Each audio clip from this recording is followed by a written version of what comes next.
And hopefully this keeps. We're good. Hey, and welcome to the delicious recipe here on a Thursday. And I have amazing guest, Augie. And you know what? This is a delicious recipe. We throw everything in the pot and we just see how it tastes at the end. And that's all we're worried about. And whether you like it or not, who cares? You can get your own stuff out of it. But Augie, hey, how about you tell people out here that people that they've heard you on Laura Lee's show, my wife's show there. But why don't you tell them a little bit about yourself there and how you came to be where you are? Oh gosh, I don't even know where to start on that. I've been around a long time. I'm probably older than some of the hills around here, but I was born and raised in Europe, Northern Europe, in Norway, and on a farm back there. And I figured out that's not what I wanted to do, so I left the country at 25, came to the U.S.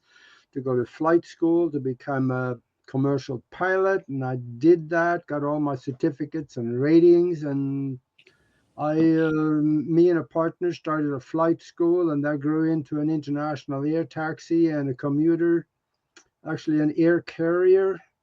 And after 23 years of flying, I burned out, so I started doing other things and the exploration of the mind and doing radio shows and talking about some of the stuff that I have learned. And I have done that since. I've written a few books, and I have hosted and produced two TV shows in Tucson for 6 years.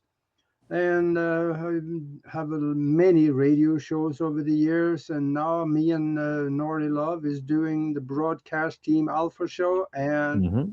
and also we put together a mastermind group that well, I can tell you a little bit about later that we're doing some incredible things with. So anyway, here I am. It's just me. And you've seen a lot of things and been involved with a lot of things. That's the whole part of this anyways is I was first time like Laura, my wife Laura Lee, there's like she's been talking to you for quite a while, and she goes, "Oh, you gotta have to have Augie on your show." It says, "Oh yeah," it says he's got all this information, and I was like, "Oh, this is great." It says, "This is."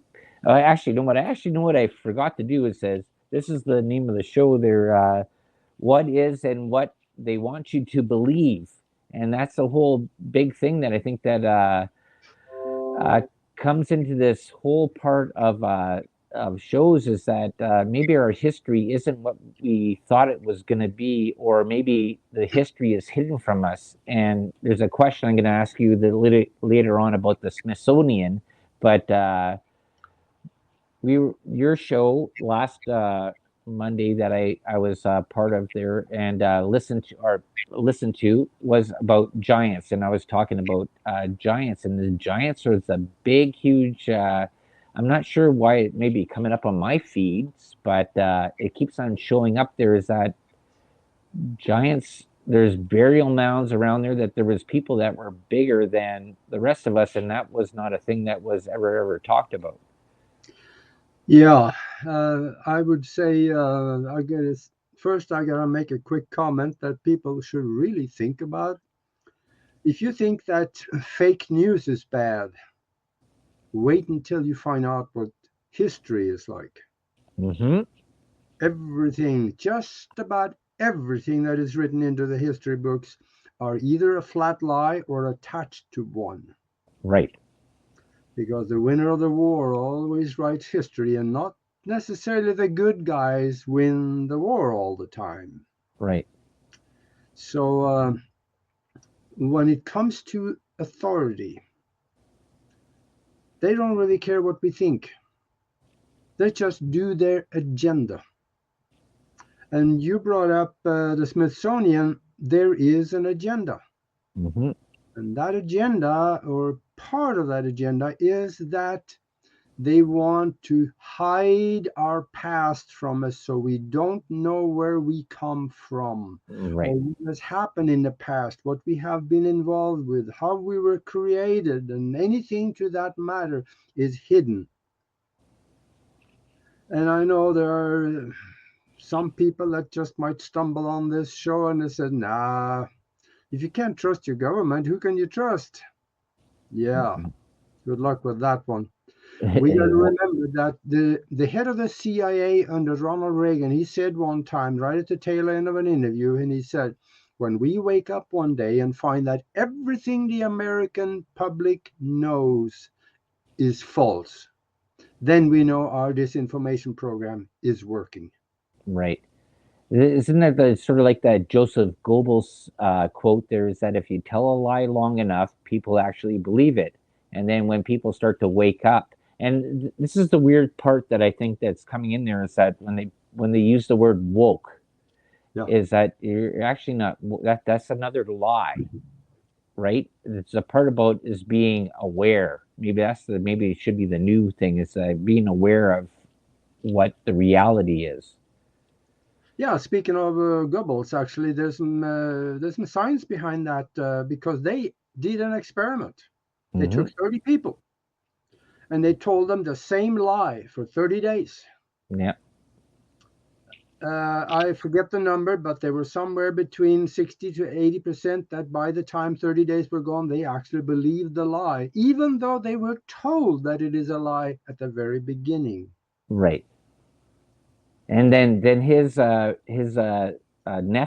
Bernays, I think it was Edward Bernays, or is it Burnell or whatever? He did the whole thing with the smoking thing there with the women in the U.S. about the Liberty cigarettes, right? And he got them all working for big corporations to go and make money off of stuff. It says Freedom Cigarettes. That's what it was. Yeah. Freedom Smokes, and it's just crazy how marketing and big corporations uh, push people in this in a certain way, and then you listen to the mainstream media, the fake news or whatever that like people want to down Trump or put down Donald Trump and that he was calling up for that. I think he had his own agenda himself though, but he was actually saying this is uh, these people are actually bad, like they're bad for you, and he was giving it to you there, and that's why we're the Yeah. U.S. is probably in the situation they're in. There, I didn't really want to go political on this stuff. We were going to talk about Bigfoot cryptids and other stuff there, but there's so much stuff Yeah. that Laura Let's Lee tells me that you have there, like this great knowledge, and I'd love to pick your brain. Well, I don't even know where to start with that one because it goes so deep. And Yeah. on your way down to the depth of that, you very often lose people, but that's okay because they always will remember what was said. And Mm-hmm. later on, they may find a nugget over here and another one over there somewhere, and they start fitting it together. And then they think back on that outrageous thing that I said maybe a year or two earlier, and they Mm-hmm. said, now it's starting to make sense. So I don't mind of going that deep because it can help later, even if people do not accept it right now. If I make an outrageous statement, something like we might live in a mind created universe, just kind of a virtual reality, maybe a computer, somewhat similar to a computer program, being a self aware, mind created, holographically generated universe. How would, what would you say? Mm-hmm. And now you're seeing now with Facebook making a metaverse. I'm sorry. Oh, That- That's what I get for not turning the phone off. that's okay. I had technical difficulties there before we even started there. So Yeah, technology. I know it. Hey, do you remember when you used to have to go and use the phone down in the house, and there was only one phone in the house? Yeah. Right? Now everybody has a phone with a computer and a camera and everything in their pocket. Yeah, we were some of the first people in our community back in Norway that got a phone. When I was a little kid, our phone number was 3.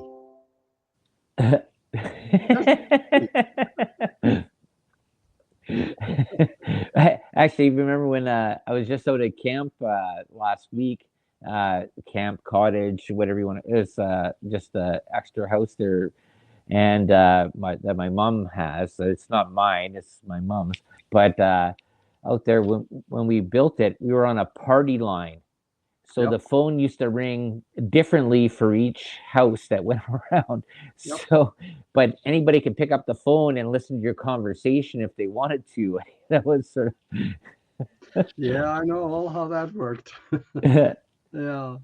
But back to this computer program that we yeah. just might be living in, there's actually some science to that, some evidence of it. Mhm. There is a there's a theoretical physicist named James Gates, and he discovered a form of computer code embedded deep in the equations explaining the fabric of space and time. And he says that is ones and zeros. We did not place them there, and they are too organized to be put there by random. It is put there by an intelligence. So if there is computer language in the equations explaining the fabric of space, you are in this fabric of space, I'm in there. What are we? We are part of that particular computer program. Right. So now the question is then, how did this happen? And I'm more concerned about who's sitting at the computer. Isn't Right. that interesting to know? This almost gets into that whole movie idea of the Matrix, right? Like, Yeah. are we in this part of this is the whole part about reality and what are we actually involved in? Yeah. I think I found out who's sitting at the computer. Did you? Okay, who is it? I'm sitting here looking at him. Oh, You me? and me. That, We are sitting at the computer. oh, really, eh? Because if we are in a mind created universe, Mm-hmm. our mind is involved in doing that. Right. Our mind is tapped into the universal mind, actually, which we are an offshoot of, with given some form of individualized perception. So, within that individualized perception and capability of creating mental images and physical images, Mm-hmm. we take the source, which is a commonly accepted floor of potentiality from where we can create. Okay. We take that, run it through our mind, and decide what do we want to create in our reality, and that is what we create. Okay. Look at the people that think negative all the time. They hardly ever have anything positive in their life. And a totally positive thinking person have a lot more positive thinking in their life. So we are responsible for what we have around us, what we do, what we feel, Mm-hmm. even if we feel like somebody took advantage of us and screwed us over. Somewhere in our mental fabric, we allowed for that to happen because we create everything around us. That other person that screwed you over is in your reality. Okay. Yep. So we are involved in that creation. Okay. Now here comes the tricky part here is that how does because this is the topic of the show any we were trying to get into was the part about Bigfoot cryptids and all these other little people and stuff like that are out there that have been through the lore through a lot of time. So how does everybody have a sort of a shared memory then? Well, because we also keep hearing that we are one. Okay. And since we live in that mind created universe, our creation becomes part of the creator because we created it.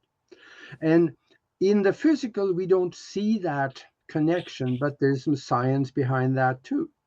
Hmm. And that we hear Greg Braden, he speaks of a virtual reality that we are living in. And then the spiritual teachers from way back in antiquity, they are talking about the fact that we're one and we can create anything we want in our reality. But how can that be though? How can we really create anything we want in our reality? I bet right now I would want a Rolls Royce sitting in my driveway tomorrow morning at 8 o'clock. Well, that's a material thing, though, right? So, like, Yeah, you want something that's like, hey, I want good health, or you want something like yeah, that, and right? we can do that too. It is Okay, well within our reach, but it all depends on the power and the conviction of the mind doing the creation. right, and that was the part that Laura Lee was telling me about your show that goes on about the mind getting a bunch of people together and thinking the same Oh yeah, way. And I thought that was very interesting, and I've heard that in other things, but it's a very interesting concept, and I think, well, that's how religion works, right? Religion, when they do well, that laying on hands and you get a bunch of people praying on somebody, right? And hey, we cured cancer here on this person, and I think there's we don't know what our minds can actually do. the Correct. laying the laying of hands actually, a lot of nuts and bolt people, they laugh at that, but it is a real thing. Hmm. There is a doctor named Larry Dossey. He wrote a book called he, oh gosh, what was it? Prayer and laying of hands and prayer is good medicine, or something to that effect. He Hmm. researched some well over 100 different cases where people was prayed over and was Hmm. healed, and that works if it is done right. If you're just sitting around the kitchen table and holding hands and say, well, God, I really need $211,000 to pay off my house, otherwise I'm going to get evicted by Thursday.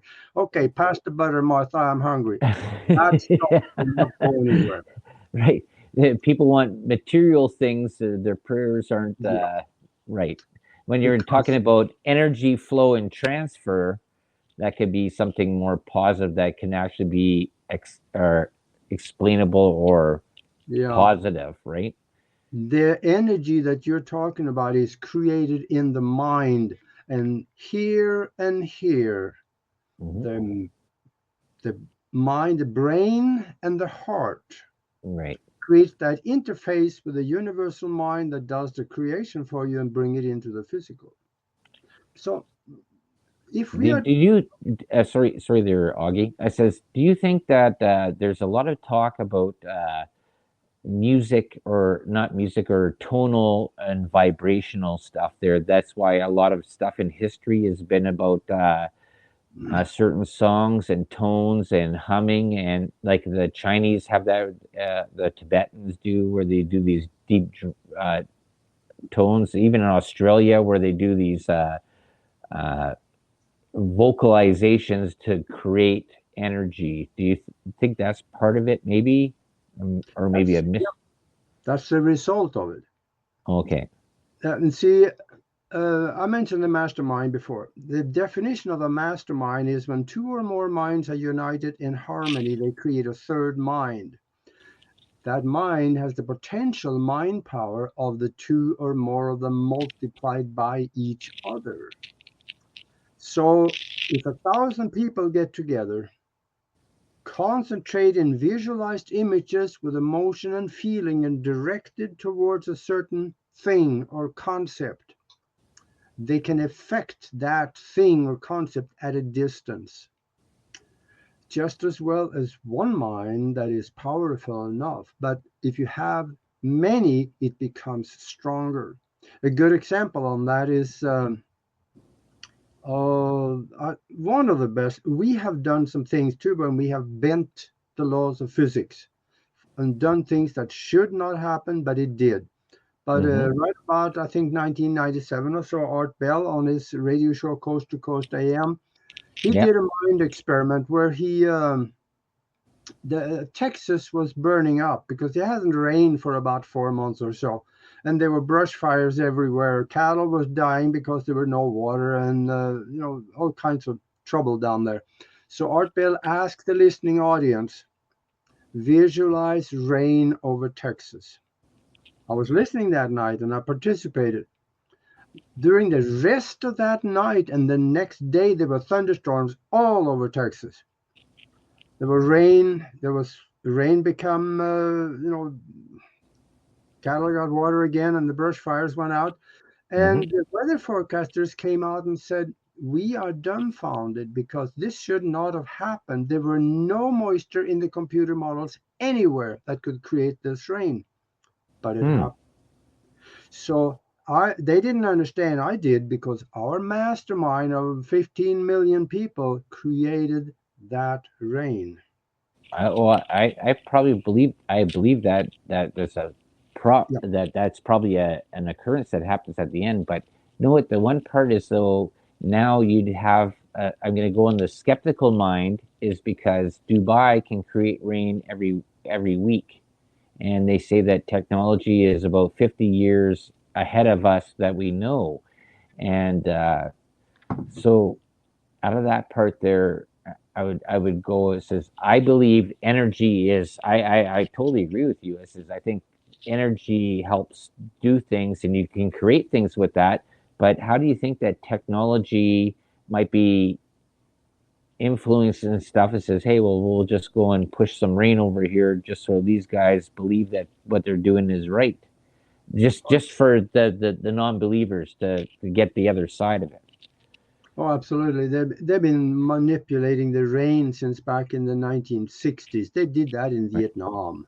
Right. Yeah. Oh, yeah, for sure. Yeah, they flew over the clouds and dropped dry ice into it, and that was so cold that moisture in the clouds just dumped itself on the ground, and that's Mhm. what they wanted, to go in and do their stuff, because they knew that Right. the Viet Cong, they ran home and hid when it was raining. They didn't want to be out in the murk.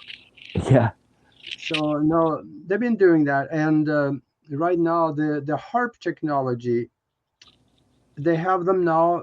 They closed down the one in Alaska. Now they have them on boats, and they triangulate and they create pressure situations that rises air and dumps air. So you can create high pressure, low pressures, and a ridge of them, so that you can create weather patterns. And we see that now, some of the stuff that is happening in the weather here. I So saw the one that they were showing it on in China, in the northern part of China, manipulating the northern jet stream mhm. that's pushing it away and stuff like that. And I didn't know they had them on boats there now. That's Yep. more than possible. Well, you would know. You're connected to a lot more people than I am, but Yeah, I know. but And that's the thing when you have dark scientists experimenting on the planet, and then people are wondering why your trailer park is flooded, and you have to go back to the bank because it's all about this, right?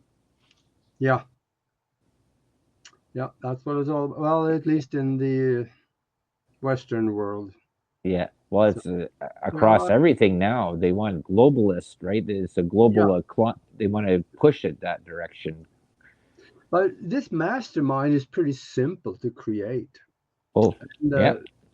if somebody want to be part of it, they can come and join us and participate in this, because we do things with healing. We do it with creating abundance, and Hmm. we're using the word abundance because it encompasses so much more than just this.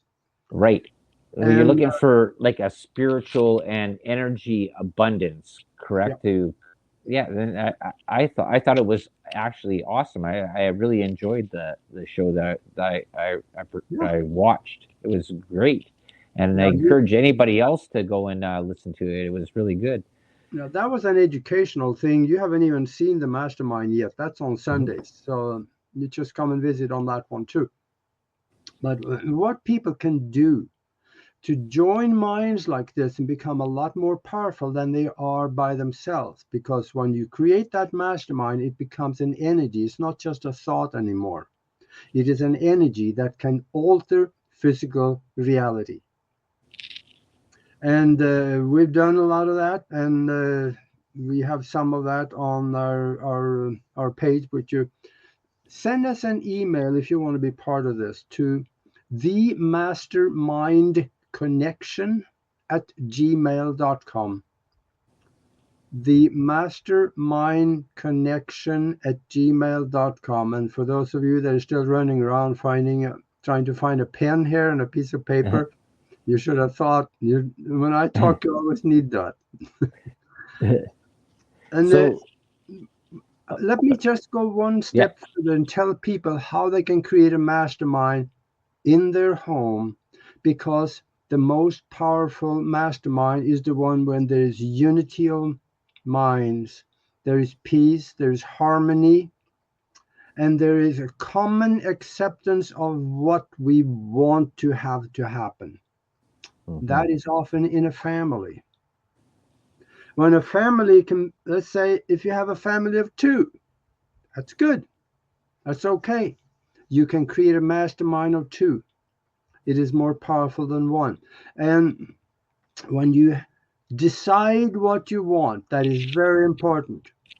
And then feel it, try to visualize it, and share maybe words of impressions of how goes you forward, right? Place it in the future, like something that you would want to happen not too far in the future, because then you gotta wait. But Right. just place it in the future at a time-coded event. Forget the calendar, is worthless to the Little universe. baby steps. Yeah. Then calendars are worthless. Just like a time-coded event, like a Christmas party, New Year's party, birthday party, a graduation, or anything that you can see other people involved in it that also will enjoy it with you. Because whenever you create something, there's something in universal law about this should be for the benefit of more than 3 people.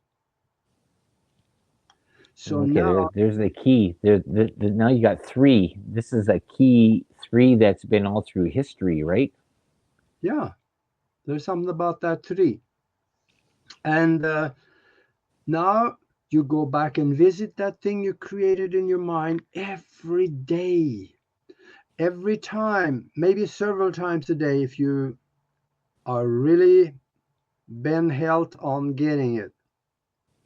And then when you do that, you lay down attractor strings to it, little white strings on the etheric level of existence, where draws you up that timeline to that thing that you created and placed in the future. When you create it like this and place it in the future, you give it a low form of life.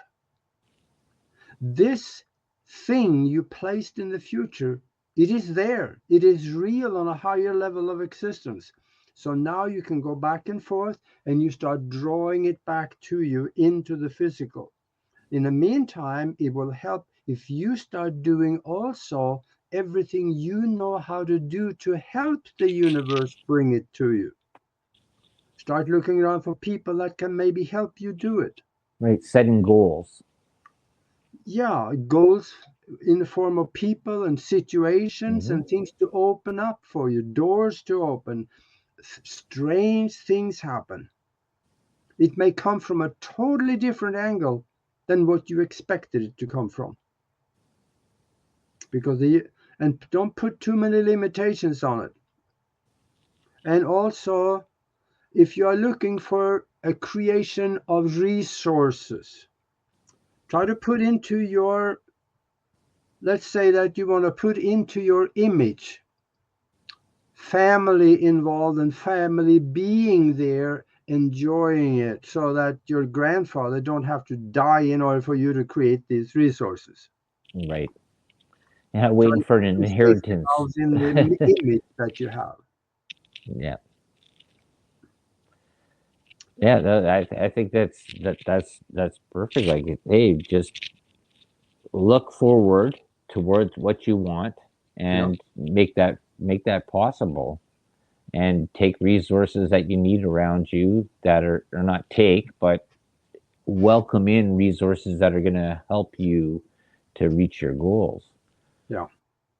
And another thing too that I'm big on, I talk about it quite a bit. In fact, I wrote a book where I explained very detailed about how this can happen, and that is that everybody is told because of religion that we're all gonna grow old and gray and we're gonna die one day. Yeah, chances are it might happen, but not for me. That is not in my timeline. Now, So how old are you now, Augie? Are you like 200? about a month or so, I'm no. No, I'm just playing. I In told. here, I am 35. But Oh, for sure. the I told you when we were talking before the show. I says I'm still like 13. I have such a dark sense of humor, and no, I'm just you just a snot nosed kid. yes. No, I'm 76 in another month. But the thing about it is that I don't accept aging and I don't accept death. I don't go to funerals. And the thing about it is, in 2009, three doctors got the Nobel Prize for discovering an enzyme that reverses the aging process. Mm, And I am doing that, and it's working for me. I yeah, have more that's energy than anybody I know my half my age. I work 12, 16 hours a day, and excuse me. it works for me. I'm fine. I enjoy it. So the thing about it is that once it's up here, you find solutions. I found that this enzyme will actually reverse the aging process in the body together with epigenetics, which is a form of mind can create reality. Hmm. Is that sort of like the how the or the East Indian this whole energy sphere works? Well, working with the I'm not sure chakras or the energy spheres all through the body that you can actually heal yourself, um, working down or Mhm. working within. That there's it's unbelievable. It's like even with the whole part about, I guess the whole thing is that people have energy and they don't understand. Like even in the Chinese medicine, they used to do this energy healing and stuff like that, and create heat. And that I think there's a little bit in all these parts. I think people are missing it in all the way through. I'm not sure if this is something that was old that was lost. Oh, Like we've maybe, been brainwashed. That's why. yeah. We've been brainwashed to believe that the doctor is God's younger brother, and he's Hmm. not. It's not even a distant cousin. So, Right. what it really, for those of you that is interested in this fact that you can rebuild the body, is don't take my word for it. Go to the Nobel Committee's website. Go Hmm. to 2009. Right. Scroll down to medical submissions and read the papers. Right. You're gonna like it because in there it explains how actually what the experiments they did reversed the aging of the subjects and the animals and so on what they were working on. Now that was Hmm. in 2009. A lot more have happened right now. And if you want to see what I am doing, you can find it in this book. I There we explain go. spiritual science, higher conscious thinking, and how to access the universal consciousness. Boy, I'm pretty Yep, there it is. Yep, it's pleased showing to up. hear. Spiritual science, higher conscious thinking, and how to access the universal consciousness. I explain what I do, and there is this enzyme that will lengthen the telomeres at the end of the chromosomes that will hold the genetic code together so the cells will be able to replicate themselves. Hmm. Because if the telomeres get so short that they're no longer there, then the end of the chromosome start fraying, and the cells will no longer be able to replicate themselves, and you get stuck with old cells in the body, and you be old, and you eventually will die. Right. Now, this Yep. can be reversed, and that's what I'm talking about in the book. And if people want to know more about that, go to broadcastteamalpha.com. We also have some shows on it that'll explain a little more if you're into the shows there. So, Well, like this is a great book, and we'll give it back to that there again there. But you know what? One thing is that you've seen a lot of stuff. I've watched a lot of things that Laura's even sent me a lot of stuff. There is that people can do amazing things. I watched a guy swim in freezing water for 2 hours, and it's just a whole this conditioning and changing the body energy. And is that sort of similar what your book is? yeah, I also seen a video of a guy in Finland that he got in there were ice on the lake. Yeah. The temperature below was somewhere around, I don't know, well above freezing, so probably 3 or 4 degrees, something like that, centigrade. Right. And he got in one hole, he swam 75 meters and got up in another hole and underwater. And he came back and he was fine. So there are mental techniques that you can do. And these mental techniques, they all is caused by your belief of what you create. Right. He raised the temperature of the water around him in his mind. He totally believed that. And when I said we are in a mind-created universe, let me try to prove that to you with just logic. Yep. I'm a hypnotist, and if I put you in a soft chair and talk to you for about 10-15 minutes, and I tell you when you wake up, you will see an elephant standing next to you in the room. Okay, I snap my finger, bring you back out, and you look over and there's the elephant. You reach out, touch his snout, you can feel the rough skin, you can hear You it. calling Laura elephant? Okay. No. No, on the other side. No, but the elephant is there for you. He's totally real. You can feel him, but there's a problem. I can't see the elephant because there is no elephant there. Now, what happened? Did your real world go away? What's the difference between that world with the elephant in it and the world you are sitting in right now? Is there a difference? Not really. That elephant is totally real to you. Right, for its perception and manipulation, right? Yeah, this desk is totally real to me. Yeah, that's the biggest thing that I think that happens there right now. As I said, with governments, they use the prestige, the magic, right? It's all a big magic trick to go and basically manipulate the audience that's out there. And who's the audience? The population. They get richer while you get poorer, and they take away everything that you had. I've said this before. A potato 50 years ago is still the same potato today. Why is it costing so much? Because of government manipulation that caused inflation. Inflation is a problem of the rich trying to go and suck more out of you. They're like vampires. Yeah. And now you got the world. Now you have the world government. But I don't want to go political. But anyways, it's just that whole part there. Once you started talking about magic, I go, oh, this goes back to my magic thing that I've been doing for 2 years. So, yeah. Yeah, so, the thing is that the world we are living in is nothing like it appears to be. Okay, so now here we go in. This is the whole part about what it is that what they tell you and what they don't.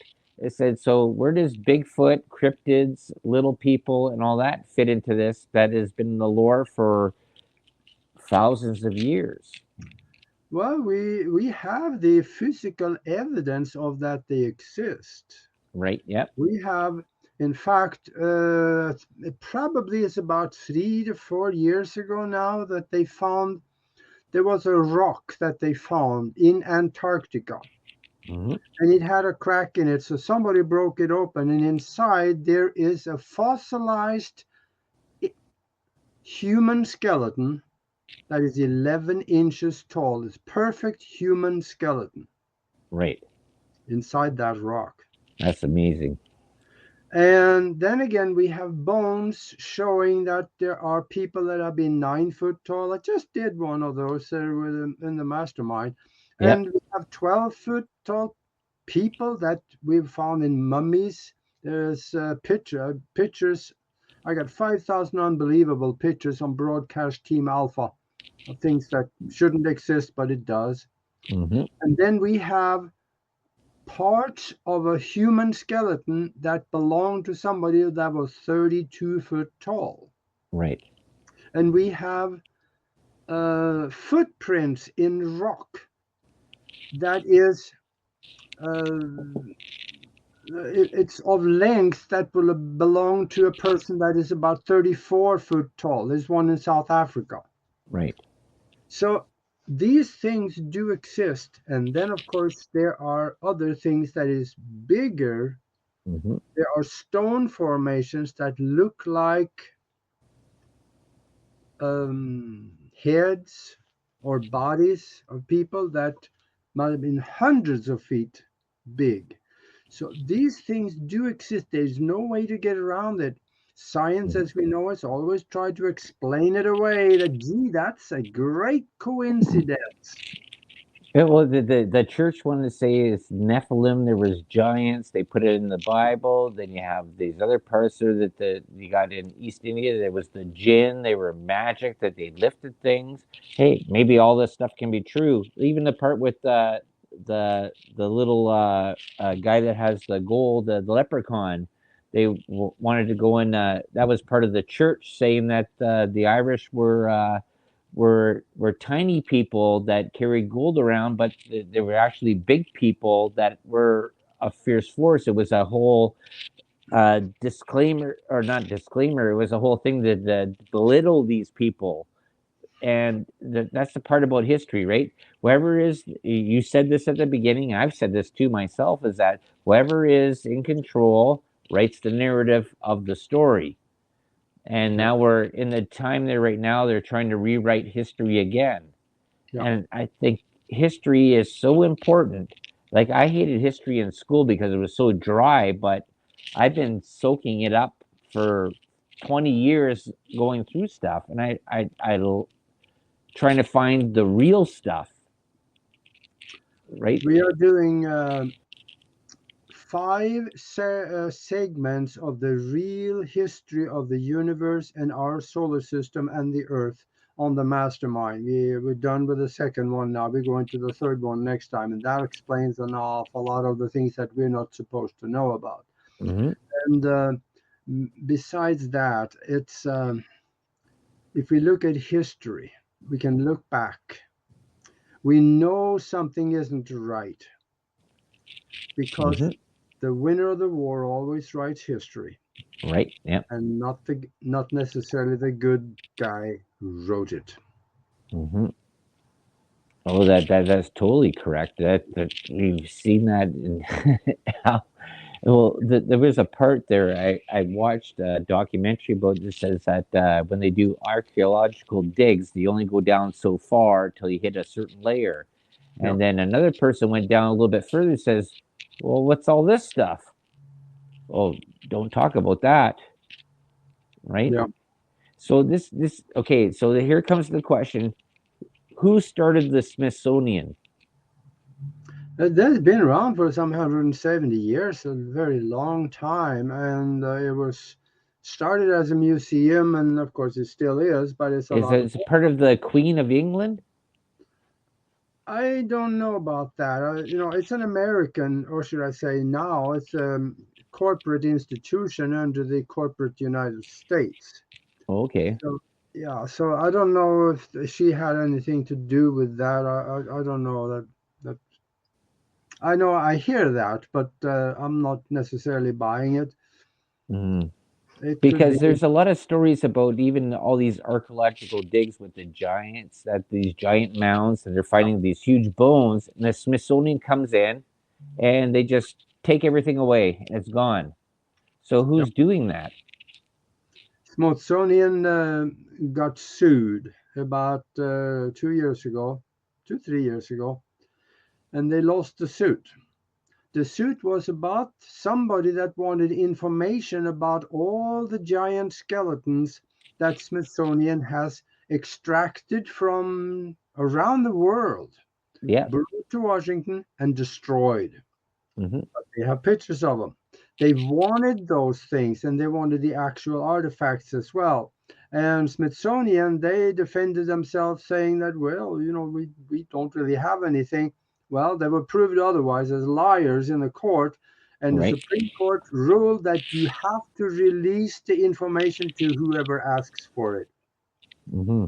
So, yes, the giants, they exist. I have a picture of a human skull on broadcasthimalpha.com in the picture Yep. gallery. I saw it. It was awesome. Yeah, I Yeah, it watched was it. huge. I mean, there Yeah. was a guy standing next to it, and the skull was almost as tall as he was.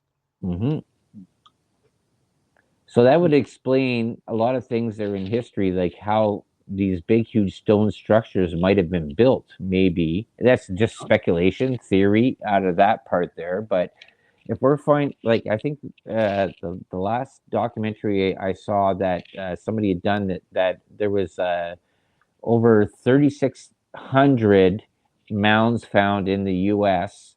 just alone, just in the U.S. of giant burial mounds, and with multiple giants that were from anywhere from 8 to 12 feet tall, and some even larger than that.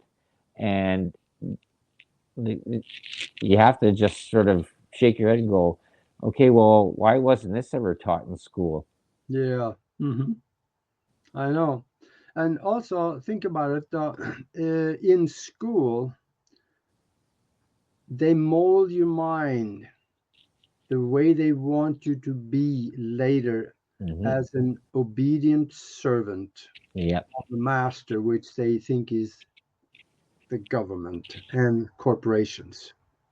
Yep. I have this thing that I've said this on Laura Lee's show, and I've said this on mine multiple times. It says, as a child, you always ask why. You go to school, you're told the questions and the answers to that. You don't ever ask why anymore. When you get out of school, you stop asking why. You don't even know why you don't know why is there, right? There's the Pink Floyd song, "Another Brick in the Wall." You just walk the line, right? Yep. I tell you right now, going to college, it's not paying off anymore. I'm on first name with three billionaires, and only one of them have a college degree. And the thing is that college degrees right now, uh, they are educating you, and you become a perfect for a job at McDonald's because that's about the only place you will really qualify very well. Yep. Because now they are the business structures of the world is changing. What you Hmm. learn in college is obsolete by the time that you get out into the working life. And I know, I mean, I have friends right now without a college degree. The one guy, I just talked to him here the other day. He's making well over $100,000 a year being a pilot. Yeah. And all the education you need is about a year to get all the certificates of ratings, kind of like what I did. Yep. And from there on, you just work. In the beginning, you don't make a lot, but a few years into it, you're making a good living. And from there on, get into the bigger equipment, and you have, oh, it's a wonderful career. And I then think again, I think college skilled does trades is the best. I think college does not teach you how to go in business for yourself. no. That's something that you got to look elsewhere to find out. There's a book out there called Universal Success Principles and How Billionaires Think. Hmm. If you find that book, I wrote it, you will find out what what it takes to become very wealthy in business for yourself. Okay, we're almost, we got 1 minute left here. There, Augie says, so tell them where they can find you. Tell them where they can find all your books, and I really like to have you back on because I think we can go a lot further and a lot more stuff there. Okay. So we got about 1 minute. No, that's good. That's it's about 45 seconds more than I need. Here's a book, Spiritual Science, Higher Conscious Thinking, and How to Access the Universal Consciousness. You'll find me on broadcastteamalpha.com. And also, if you want to be part of a mastermind and do some incredible things, send us an email to themastermindconnection@gmail.com. And I'll get you a link and some information so you can come and join us. Awesome. I really appreciated you coming on there. And I know we're just going somewhere there. And it was like, too bad my show's only 1 hour. But Yeah, that's all right. anyways, here we go. This is the delicious recipe here tonight on a Thursday. And we'll see you next week. Thank you. And